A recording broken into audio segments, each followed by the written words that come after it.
নারায়ণগঞ্জে Saidpur Bangabandhu high school মিলনায়তনে স্থানীয় কৃষকদের উৎপাদিত পণ্যের বাজারজাত ও মজুদের প্রক্রিয়া নিয়ে কৃষি বিভাগের মতবিনিময় সভা অনুষ্ঠিত হয়েছে। শুক্রবার সকালে জেলা কৃষি বিপণন কর্মকর্তা আতিকুল ইসলামের সভাপতিত্বে অনুষ্ঠিত এ অনুষ্ঠানে প্রধান অতিথি হিসেবে উপস্থিত ছিলেন অতিরিক্ত সচিব ও কৃষি বিপণন অধিদপ্তরের পরিচালক ওমর মোহাম্মদ ইমরুল মহসিন। বক্তব্য রাখেন উপপরিচালক কৃষি সম্প্রসারণ অধিদপ্তর শাহ আলম ও কৃষি বিপণন অধিদপ্তরের ফিল্ড সার্ভিস কর্মকর্তা আব্দুল মান্নান।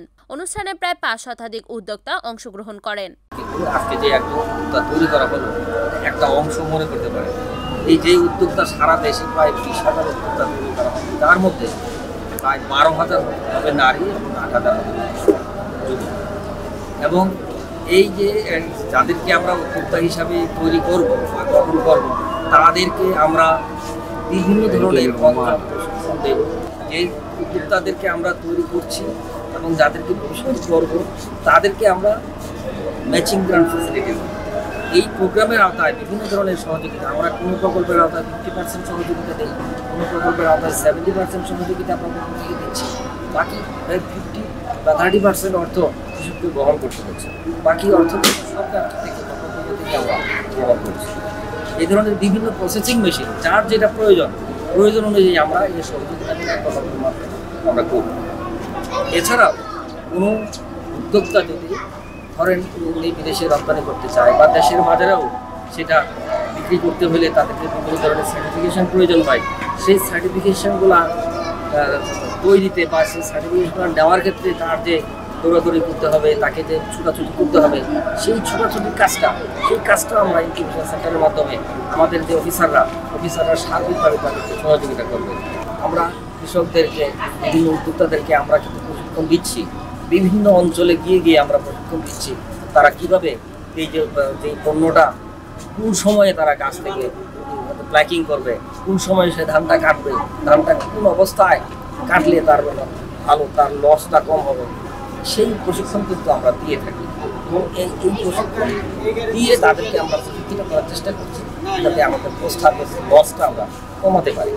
এবং পোস্ট হারভেস্ট লসটা কমাতে পারলে এটাও কিন্তু এক ধরনের মার্কেটিংয়ের একটা অংশই, যে আমরা পোস্ট হারভেস্ট লস কমিয়ে আমরা ভোক্তার হাত পর্যন্ত যখন নিতে পারবো, তখন ভোক্তারা ন্যায্য মূল্যে এই যে পণ্যটা পেতে পারে। এটাও একটা মার্কেটিংয়ের অংশ, আপনারা জানেন। এবং এই যে কৃষি পণ্য প্রক্রিয়াকরণ করা হচ্ছে, প্রক্রিয়াকরণের উদ্যোক্তা তৈরি করা হচ্ছে, এটাও কিন্তু একটা বিপণনের অংশ। যাতে উৎপাদিত পণ্যটা যাতে যখন প্রসেস হবে এটা সেলফ লাইফ বৃদ্ধি পাবে, এটা বাজারে অন্য বাজারে বিক্রি হতে পারে। যেটা কাঁচামাল হিসাবে থাকলে সেটা 3 দিনে 7 দিনে নষ্ট হয়ে যেত, সেটা প্রসেস করা গেলে সেটা হয়তো রেখে 15 দিনে 1 মাস বা 6 মাস রেখেও খেতে পারবে। এই কাজগুলো আমরা কৃষি আমরা প্রশিক্ষণের মাধ্যমে বা বিভিন্ন তৈরির মাধ্যমে এই কাজগুলো কৃষি বিপণন অধিদপ্তরে আমরা একটা প্রশিক্ষণ আয়োজন করি উদ্যোক্তা উন্নয়নের জন্য। ওই প্রশিক্ষণে সম্প্রসারণ থেকে ওনাকে পাঠানো হয়, তখন আমরা কিন্তু প্রক্রিয়াজাতকরণের উপরে খুব গুরুত্ব দিয়েছিলাম ওই প্রশিক্ষণ।